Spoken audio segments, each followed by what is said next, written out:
How to add location on Snapchat story. Hi everyone, I'm here to assist you today. Without any delay, let's jump right in.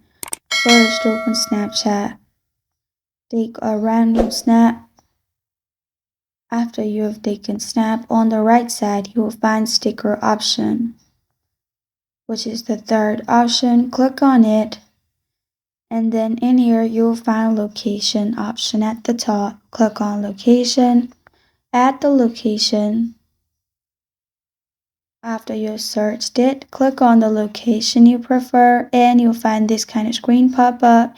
You can drag it to wherever you want and then press on stories at the bottom, and this will be uploaded to your story.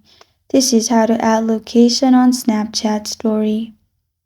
Thank you for joining me today. If this video helps you out, please leave a like and subscribe for more. Got a question or want to suggest a topic, comment below. Thank you for watching.